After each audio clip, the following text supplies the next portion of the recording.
Meu nome é Bentico. Na verdade é Bento Dias, mas todos me conhecem por Bentico. Apelido de infância. Não sei se você já ouviu falar de mim, mas também não faz muita diferença. Não sou homem importante, nem gosto de aparecer. Nasci e cresci no interior do interior, ali pelos lados de Camapuã, no Mato Grosso do Sul. Mais precisamente num sítio afastado, daqueles que o mato cerca por todos os lados, e onde, quando a noite chega, o silêncio é tão profundo que a gente escuta até o próprio coração batendo. Quando esse caos que vou contar aconteceu, eu tinha 18 anos. Era jovem, forte, cabeça quente. Acreditava que não tinha nada nesse mundo que me metesse medo. Naquele tempo, eu morava com meus pais, o seu Francisco e a dona Edna, e meus 2 irmãos, o Eduardo, o mais velho, rabugento, cheio de regra e supersticioso, e o Alexandre, o mais novo, que vivia na aba da gente, meio sonso, mas bom de coração. A vida no sítio era simples, mas puxada. Acordava todo dia com o cantar do galo por volta das 5. Eu e os meninos íamos cuidar das galinhas, tratar dos porcos, tirar leite das vacas, ajeitar as cercas, arrancar mato da horta. Não tinha descanso. A gente almoçava com a barriga colada nas costas e depois, quando dava tempo, ainda ajudava meu pai a carpir o terreno ou ir buscar lenha no mato. À noite, a gente se sentava em volta da mesa de madeira que meu pai mesmo tinha feito. Comia quieto e ouvia minha mãe rezar antes de apagar a lamparina. Apesar da lida dura, eu gostava da vida ali. O mato, para mim, sempre teve uma beleza estranha, uma calma que a cidade nunca vai entender. E mesmo com todos os causos que o povo contava, de lobisomem, de visagem, de mula sem cabeça, eu achava tudo bobagem de gente velha. O Eduardo, esse sim, vivia com um pé atrás. Dizia que a gente não devia brincar com certas coisas, que tinha lugar que não se pisa e nome que não se chama. Já eu ria. E dizia que quem tem medo é porque nunca enfrentou o mato de verdade. Eu era meio valente, confesso. E naquela idade, a gente se acha invencível, né? Meus braços eram fortes da enxada e minhas pernas firmes do batente. Eu não corria de briga, e se tivesse que defender meu nome, minha família, aí é que eu me armava mesmo. Eu tinha uma paquerinha, o apelido era Tata. O nome dela mesmo era Tatiana Maria, mas ninguém chamava assim. Ela morava lá na vila, perto da igreja matriz. Um doce de menina, mais brava que só.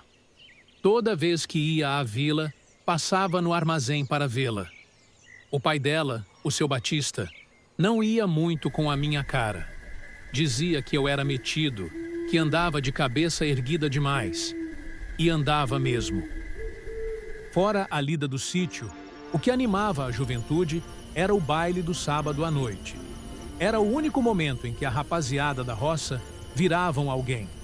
A gente se lavava no poço, punha a melhor roupa, mesmo que estivesse puída, passava brilhantina no cabelo e ia para o centro da vila. A festa era na sede do Clube Velho, com chão de vermelhão, bandeirinhas no teto e som chiando nos alto-falantes. Tinha gente que ia só para dançar, outros para beber, e uns poucos, como eu, para vigiar suas meninas e marcar presença.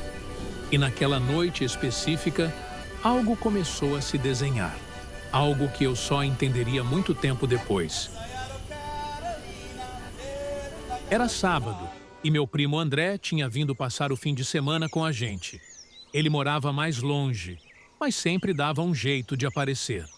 Era todo falante, zoeiro, vivia fazendo piada até nas horas sérias. Como no domingo ia almoçar conosco, resolveu dormir lá no sítio. Eu, ele, o Eduardo e o Alexandre iríamos juntos para o baile mais à noite.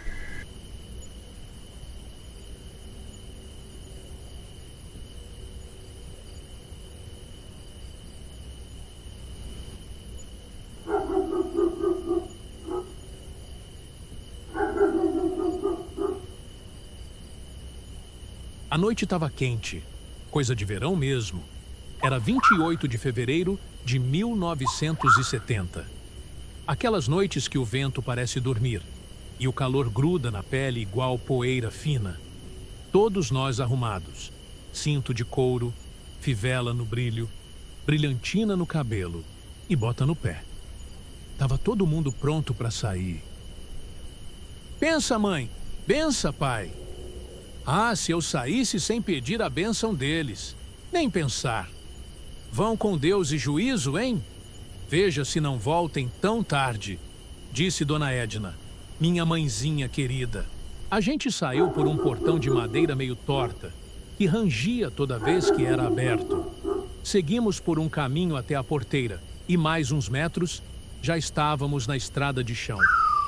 Virei para o André, que estava levando a sua bicicleta, e perguntei: "Para que tá levando isso?" Ele respondeu: "Se estiver chato lá, eu volto antes de bicicleta." A lua vinha cheia, redonda e amarela, cortando as nuvens lentas que boiavam no céu como espuma suja. A estrada de terra estava seca, dura, e cada passo levantava poeira. Logo no início da estrada, do lado esquerdo, tinha a entrada do atalho do bambuzal. Era um caminho mais curto, que cortava por dentro do mato e saía bem nos fundos do cemitério da vila. Era só uma abertura no meio do capim alto, mas todo mundo sabia onde era. Diziam que quem passava por ali à noite podia cruzar com o saci. Redemoinho seco, assobio fino, passos sem sombra. A fama do bambuzal era antiga. Passamos na frente e seguimos pela estrada de terra. Ninguém nem olhou. Eu não tenho medo, mas tenho certeza que ninguém toparia ir por ali. De vez em quando, a gente cruzava com um carro voltando da vila rumo aos sítios mais distantes. Os faróis iluminavam a gente por uns segundos e depois sumiam na poeira. E o rastro das lanternas vermelhas parecia pintar o escuro lá adiante. Éramos 4 naquela caminhada. Eu, meus irmãos Eduardo e Alexandre e meu primo André, com sua bicicleta, que ele empurrava com gosto e sem pressa. Se o lobisomem aparecer, pelo menos eu tenho 2 rodas. Vocês vão ter que correr no peito, disse André, rindo com aquela voz debochada de sempre. O Eduardo, como era de se esperar, não deu uma palavra. Caminhava sério, olhando para o chão, como se estivesse contando os próprios passos. O Alexandre ia mais atrás, atento, calado, só rindo de vez em quando das palhaçadas do André. Eu seguia com o coração leve. Ia ver a Tata, dançar com ela, sentir o cheiro do cabelo dela no meu peito. E se o seu Batista não gostasse, eu não tava nem aí. "E se for mula sem cabeça, primo?" Provoquei o André. "Vai dar cavalo de pau com a bicicleta?" "Dou o guidão para ela. Vai que quer dar uma volta", respondeu ele gargalhando. "Vocês deviam respeitar", murmurou o Eduardo de repente. "Um dia aparece um bicho desse para vocês. Eu quero estar bem longe." A fala dele calou todo mundo por uns instantes. Aquele tipo de silêncio que chega rápido e pesa nos ombros. Seguimos em frente, mais quietos. O barulho das nossas botas na terra era seco, ritmado. O cheiro do mato, misturado com o de eucalipto velho, parecia mais forte à medida que a gente se aproximava do velho cemitério. Ele ficava bem na saída da vila, cercado por uma cerca viva mal cuidada. Pequeno, antigo, com cruzes tortas, túmulos de cimento rachado, outros só de madeira escura e comida pelo tempo.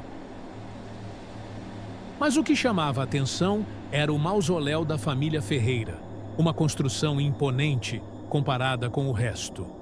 Os Ferreira eram de posses, gente rica, metida à besta. Diziam que o prefeito era parente deles. Falavam que o último a ser enterrado ali foi em pé, para nunca deitar. Quando a gente passou na frente, fiz sinal para o André parar. Ô André, topa um desafio? Ele arqueou a sobrancelha. Desafio? Que tipo? Quero ver se tem coragem de abrir esse portão e bater 3 vezes na porta do mausoléu dos Ferreira. O André olhou para mim, depois para o cemitério. Acha que eu tenho medo? Disse ele, e já foi empurrando o portão. A ferrugem reclamou alto, rangendo como se tivesse acordando de um cochilo de 50 anos. Ele parou, pensou por um segundo e depois sorriu de lado. Peraí, e o que eu ganho em troca? Te pago uma cerveja. Topa! Por isso, tem que ser 2 no mínimo, riu André. Tu é ligeiro, hein? Tá bom, pago 2. O Eduardo, rabugento, cruzou os braços e ficou só olhando. O André entrou devagar, pisando como quem não quer acordar ninguém. A luz da lua iluminava o caminho entre os túmulos. Os matos cresciam entre as pedras. Ele andou uns passos, chegou perto do mausoléu, esticou a mão. E foi aí que eu bati o portão com força. O barulho estourou no silêncio da noite feito tiro. O André deu um pulo, tropeçou numa pedra e quase caiu de cara no chão. Saiu correndo com os braços jogados para trás, batendo os calcanhares na bunda, gritando: "Seu filho da puta!" A gente caiu na risada. Eu, o Alexandre, até o Eduardo deixou escapar um riso engasgado. O André veio bufando, limpando a calça com a mão. Vocês não prestam. Eu devia ter deixado vocês aqui dentro com o defunto, disse André. Se a mula sem cabeça aparecer, agora ela já sabe que tu corre mais do que diz. Falei, ainda rindo. O portão ficou entreaberto para trás, e eu ainda brinquei dizendo que tinha visto uma luz acender lá dentro do mausoléu. A vila já brilhava à frente. As luzes de festa penduradas nos postes, as barracas de doces, os foguetes pipocando longe. Um rádio tocava uma moda sertaneja antiga e o povo se reunia na praça como formiga no açúcar. O André subiu na bicicleta e desceu um trecho da ladeira. Vou na frente. Quero ser o primeiro a rodopiar com a dona da fita azul. Só não vai rasgar a minha calça ou minha mãe te dá uma puxada com vara, gritei. O Eduardo veio ao meu lado, olhando sério. Você devia se preocupar com o seu Batista. Vi ele hoje de manhã. Tava com a cara mais fechada que já vi. Seu Batista vive assim? E outra, vou dançar com a filha dele, não com ele. Ele suspirou, como quem já sabia que a noite ia dar o que falar. E deu. O salão já estava cheio quando a gente chegou. As luzes coloridas balançavam com o vento quente. As moças ajeitavam os vestidos, os rapazes passavam a mão no cabelo. A música, uma sanfona afinada, enchia o ar com cheiro de perfume, suor e expectativa. E foi assim que tudo começou.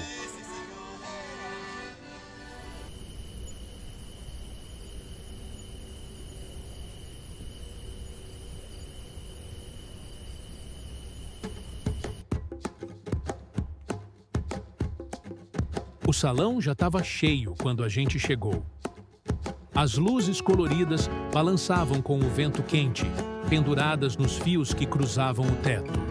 O som da sanfona fazia o assoalho vibrar, e o cheiro de milho cozido, suor e perfume barato tomava conta do ar. Entrei com a cabeça cheia. Procurava uma sombra conhecida. A Tata. Dei uma varrida com os olhos no salão. Achei, mas ela não estava sozinha. Estava no braço do seu Rogério, um fazendeiro rico aqui da região, dono de muitas cabeças de gado e do engenho de açúcar. Ela ria de uma conversa besta, segurando no braço dele como se já fossem íntimos. Senti o meu mundo desmoronar, aquele desconforto rápido que a gente finge que não sente. Eduardo percebeu. Se encostou do meu lado e, sem muita cerimônia, soltou. Vai lá, ué, vai dar um oi. Olhei de novo. A Tata nem me viu. Ouviu e fingiu não ter visto. Deixa quieto, falei, empurrando o chapéu para trás da cabeça. Foi aí que, entre o poeirão e a luz colorida, vi Ana Rosa. Sorriso solto no rosto. Uma lembrança boa dos tempos de escola. Não pensei duas vezes. Fui até ela, tirei o chapéu e brinquei. Aceita dançar com um matuto esquecido? Ela riu, ajeitou a barra do vestido e me deu a mão. Passamos boa parte da noite girando no salão, rindo, tomando cerveja gelada em copo de plástico suado. Cada música puxava outra, e o cansaço só chegava quando a música parava. De vez em quando, cruzava o olhar com a Tata no canto do salão. Ana Rosa, com carinho, puxava meu queixo para olhar só para ela. No meio da noite, uma pequena confusão estourou perto do Alexandre. Um sujeito folgado, bêbado, puxou uma moça pelo braço. Alexandre não deixou barato. Fala direito, rapaz. Respeita a moça. Ele disse alto. O cara, com o olho já pendendo para o lado da cachaça, respondeu atravessado. E Alexandre deu um passo à frente e, com um empurrão no peito, jogou o sujeito para trás. O grandalhão tropeçou, tentou vir para cima, mas antes mesmo de erguer o braço, levou um tapa seco no rosto. Não foi soco, foi tapa mesmo, daquele que estala igual tiro em telhado de zinco. O povo em volta segurou o cara e um conhecido do salão puxou ele para o canto. Vai para casa, Tião. Já deu. Alexandre voltou para nossa mesa com o sangue quente. Eduardo, com aquela calma de sempre, comentou. Cada vez que a gente vem nesse baile, é uma bagunça diferente. O André, puxando sua bicicleta no canto, só ria baixo. Olhei para o relógio pendurado na parede. 10:10. O melhor do baile já tinha passado. O suor no rosto, a cerveja na barriga, o riso na alma. Bora? Chamei Eduardo e André. Ana Rosa já tinha ido embora um pouco antes. A prima dela também estava de saída, e as duas foram embora a pé, conversando e rindo estrada afora. Eles toparam na hora. Eduardo foi chamar o Alexandre, que estava abraçado com uma menina. Lá fora, após se despedir do povo, seguimos o caminho de volta. A sanfona ficou para trás. A poeira se ergueu na estrada. E na encruzilhada da saída, com o mato cochichando em volta, me veio a ideia. O bambuzal cortava caminho. E era para lá que eu ia. A estrada estava escura. Só a luz da lua clareando o chão de terra batida e as silhuetas da gente andando de volta do baile. O som da sanfona já tinha ficado para trás, virado eco abafado nas nossas lembranças, junto com o cheiro de cerveja quente, perfume barato e poeira levantada. Ninguém falava nada. Eduardo ia na frente, camisa aberta no peito, emburrado como sempre. Alexandre caminhava ao lado dele, com o rosto ainda vermelho da confusão com o sujeito folgado. O André empurrava a bicicleta devagar, dando um ou outro assobio baixo, como quem tenta disfarçar o cansaço. E eu vinha por último.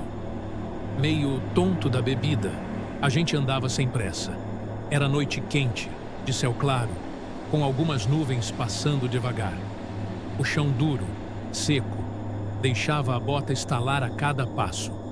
O mato dos lados sussurrava, e vez ou outra dava para ouvir algum grilo mais corajoso tentando competir com o silêncio. Passamos de frente ao cemitério novamente. Olhei para o André e dei uma gargalhada, e ele riu de volta. Eduardo, o chato, já fez shhh. com o dedo na boca. Todo mundo apertou o passo. Ninguém comentou nada. Mas o silêncio pesou. Caminhamos mais uns bons metros e então chegamos à encruzilhada. Para frente, a estrada seguia tranquila, contornando os sítios e passando por onde a gente conhecia bem. Pro lado, a entrada do bambuzal, um corte no mato, um rastro sombrio entre o capim, um túnel de escuridão feito de bambus altos que se tocavam lá em cima, bloqueando a lua. Parei. Fiquei olhando aquele caminho por uns segundos. Já estava cansado. Já tinha levado um gelo da paquera. Ah, quero chegar logo em casa, pensei. Pessoal, tô pensando em cortar por aqui, disse, apontando para o bambuzal. Eduardo virou na hora. Você tá maluco, Bentico? É mais curto. A gente chega antes. Tu tá bêbado é o que tá. E o bambuzal não é lugar de gente passar a noite. É só um mato. O medo é que inventaram. André sorriu de canto.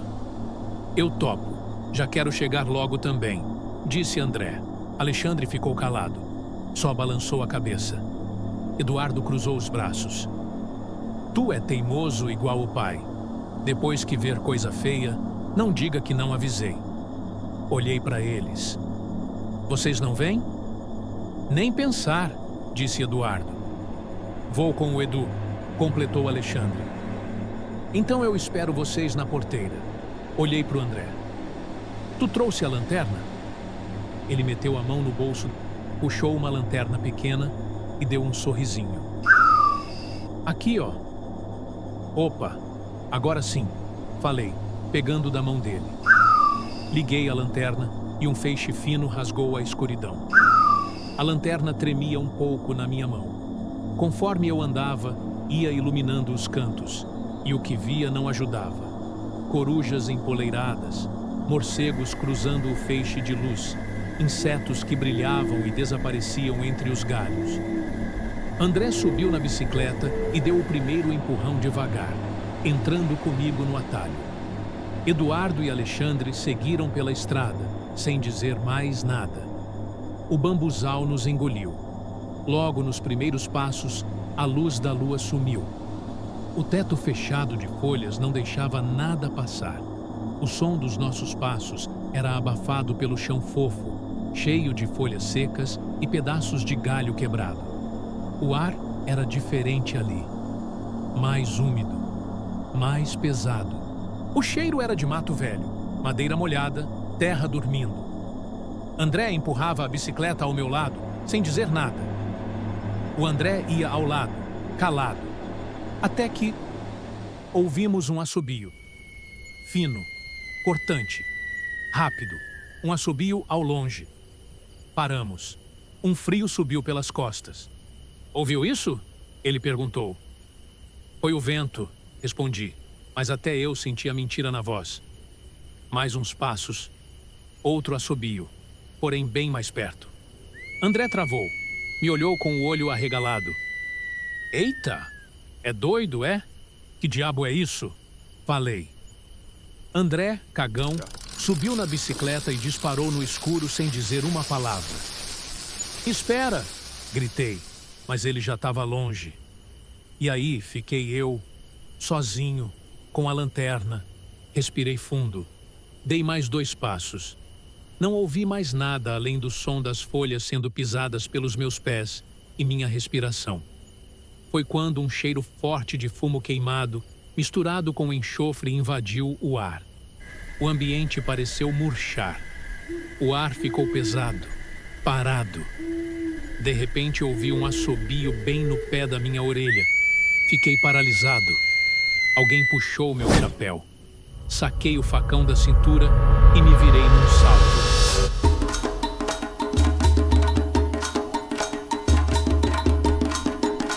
Bem atrás de mim, um ser pequeno.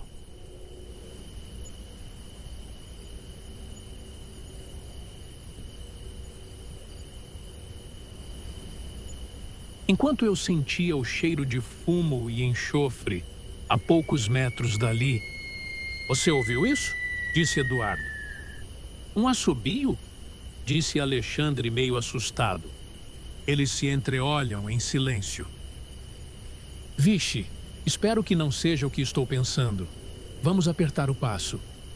De volta ao bambuzal, eu estava cara a cara com o coisa ruim. Olhos vermelhos, pele escura, magro, sem camisa, com um gorro vermelho apertado na cabeça, pitando um cachimbo, usando um calção de pano de saco e um só pé fincado no chão. Quase caí para trás. Me olhava com curiosidade, como quem já sabia que eu ia passar ali. Corajoso, hein? O que veio fazer aqui? A voz era fina, zombeteira, como se estivesse se divertindo comigo. Eu paralisei. A lanterna tremia na mão. O que você quer de mim? Perguntei. Ele deu uma gargalhada. Quero fumo, disse com aquela voz esganiçada. O facão tremia na minha mão quando ele deu mais uma tragada no cachimbo e falou: quem passa nas minhas terras tem que me trazer um presente. E um pedaço de fumo já tá de bom grado. O cheiro de fumo queimado misturado com enxofre parecia apertar o ar em volta. O redemoinho aumentava, como se a mata estivesse prendendo a respiração. Engoli seco. Porém perguntei: se te der fumo, o que eu ganho com isso? Você escapa de uma surra de cipó, falou o Saci com um riso torto na boca. Pensei, se der uma facãozada nele, provavelmente ele vai desviar. Estou em maus lençóis. Tá bom, levei a mão ao bolso devagar. Eu tenho, toma bicho ruim, e me dê passagem logo. Tirei 2 pedaços de fumo de corda, amarradinhos com um barbante. Ele olhou com os olhos vermelhos semicerrados, avaliando. Pegou um com os dedos finos, girou o fumo como quem avalia ouro. Esse é bom. Gostei de você, Matuto. Você tem coragem, disse o Saci com um sorriso. Então, ele se abaixou, apanhou um seixo no chão, limpou no calção de pano de saco e, em seguida, esfregou a pedra na própria coxa, de cima a baixo. Um cheiro forte de mato queimado e fumaça impregnava o ar. Depois, deu uma baforada sem dó sobre a pedra. Toma, guarde, disse, estendendo o seixo. É um presente. Essa pedra espantará qualquer bicho que topar pelo caminho. Peguei a pedra e guardei. Saci jogou o pedaço de fumo dentro do cachimbo. Acendeu com a própria brasa que nunca apagava. Deu uma tragada longa. Baforou a fumaça densa, pesada, direto na minha cara. Ardeu o olho, o nariz, a alma. Dei 2 passos para trás, tossindo. Saci deu uma gargalhada. Rodopiou no ar como uma folha ao vento. O redemoinho levantou poeira, folhas e até uns pedacinhos de papel velho. E ele sumiu, fazendo a maior zoada entre o bambuzal. Silêncio. Só o som da mata voltando a respirar. Foi quando botei a mão na cabeça. Cadê meu chapéu? Olhei ao redor, girei no lugar feito um tonto. Nada. A lanterna falhou. Apagou. Fiquei no escuro total. Coração disparado.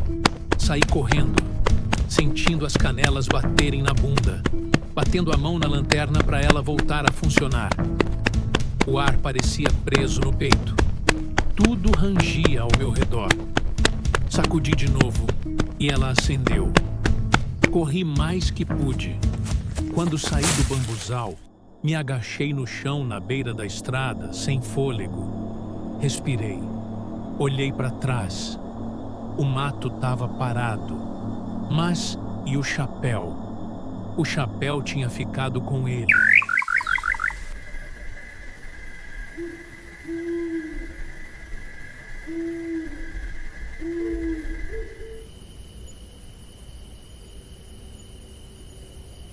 Cheguei na estrada de volta, meio cambaleando, suando frio, com a lanterna ainda tremendo na mão.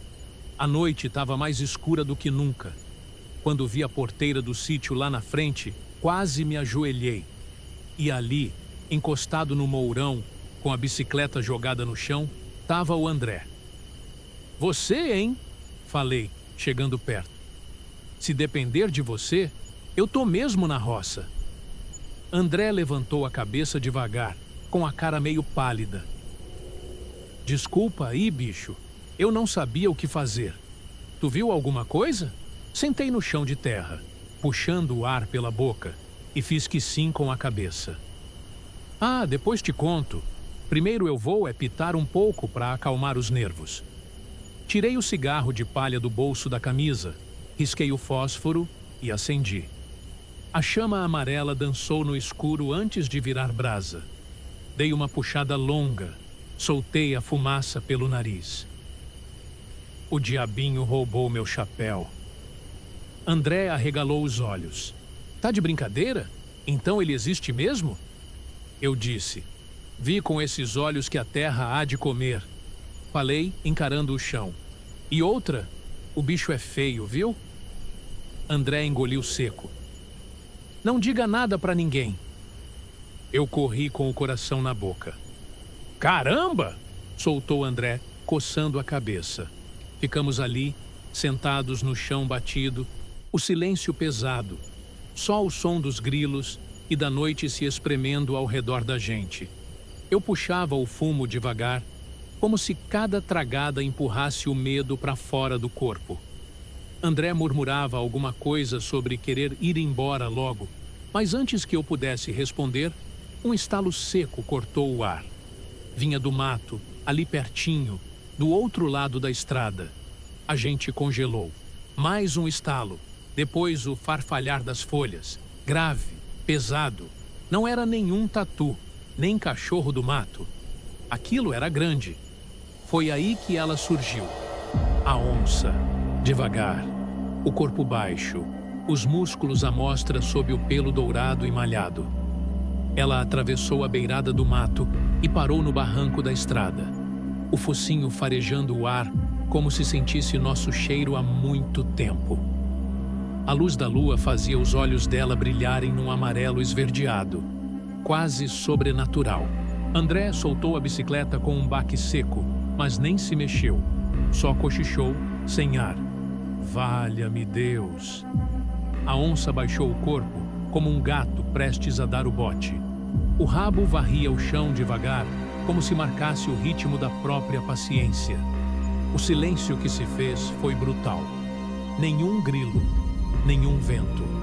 Até as estrelas pareciam segurar o fôlego. Eu senti meu corpo travar, mas, no meio daquele terror, senti um calor no bolso. O seixo. Aquela pedra lisa e estranha que o saci deu. Sem tirar os olhos da onça, enfiei a mão no bolso. Meus dedos encontraram o seixo, com um cheiro abafado de terra molhada e fumaça velha. Devagar, puxei a pedra e segurei na mão. A onça parou de farejar. O rabo cessou o movimento. Ela franziu o focinho e rosnou baixo, como quem sente um cheiro que não agrada. Deu um passo. O suficiente para eu sentir meu coração bater dentro da boca. Mas então, ela parou. Ficou imóvel por um segundo, que pareceu uma eternidade. Depois, baixou a cabeça, fungou mais uma vez e, como se tivesse mudado de ideia, virou devagar e sumiu no mato, sem fazer barulho. O silêncio ainda reinava, mas, lá no fundo, uma brisa suave passou por nós, mexendo as folhas do bambuzal. Eu olhei para o céu, ainda ofegante. André estava sentado de perna cruzada, pálido, suando. Você viu? Vi. O que foi isso? Não tenho certeza, primo. Acho que é coisa de outro mundo. Segurei firme o seixo na mão por mais um tempo antes de devolver ao bolso, como quem guarda uma chave. Ficamos ali, calados, tentando entender se aquilo realmente tinha acontecido ou se a noite estava mexendo com nossas cabeças. Passado um bom tempo, ouvimos passos na estrada. As vozes dos meus irmãos chegaram antes da figura deles. "E aí?" perguntou Eduardo, chegando perto. "Chegaram inteiros?" O André abriu a boca empolgado para contar, mas eu dei uma cotovelada na costela dele. "Claro!" disse rápido. "Não falei que isso era história de gente velha?" Murmurei, levantando do chão. Bati a poeira da calça e dei mais uma tragada. O André se levantou comigo. A gente abriu a porteira rangendo devagar e os 4 atravessamos a entrada do sítio. A trilha até a casa era curta, mas bastava para deixar a gente em alerta. Foi então que, ali perto do portão da frente, eu parei de andar. "Ué, que é aquilo ali na cerca?" Todos olharam. Tinha uma silhueta. Um vulto encostado de lado, parado, como se observasse a gente chegar. "Quem tá aí?" gritei. Ninguém respondeu. "Fala, rapaz! Aqui ninguém tá pra brincadeira!" O silêncio respondeu com mais silêncio. Fui me aproximando devagar, as pernas firmes por fora, mas tremendo por dentro. Foi aí que me lembrei da lanterna do André, que ainda estava no meu bolso. Tirei, apontei e acendi. A luz pegou direto no rosto, de um chapéu. O meu chapéu. Ele estava ali, em cima de um toco, bem no lugar onde parecia ter alguém. Só o chapéu, quieto, como se tivesse sido deixado ali de propósito. Ficamos todos calados. Nesse instante, uma gargalhada atravessou o terreiro. Alta, fina, zombeteira. O vento soprou com força, levantando poeira e folhas secas, como se algo tivesse passado no meio da gente. A mata ao longe estalou, como se estivesse rindo também. Ninguém disse uma palavra. Eduardo engoliu seco. André puxou o chapéu com cuidado do toco e me entregou. "Toma, acho que é seu." Eu só balancei a cabeça e ri. Coloquei o chapéu e pensei comigo mesmo. O danado ainda sabe onde moro. E foi assim que tudo aconteceu. Aquela noite eu não esqueço nunca mais. A gente voltou para a rotina, para os afazeres da roça, mas toda vez que eu boto a mão nesse chapéu, lembro do assobio, da fumaça e daquele olhar vermelho no escuro. Tem coisa que a gente não entende, mas também não precisa entender. Obrigado por me ouvir até aqui. Qualquer hora dessas eu conto outra, porque comigo, meu amigo, sempre tem alguma coisa acontecendo. Até a próxima, viu? Se cuide. E se um dia cruzar um bambuzal à noite, leva um fumo de corda no bolso. Nunca se sabe.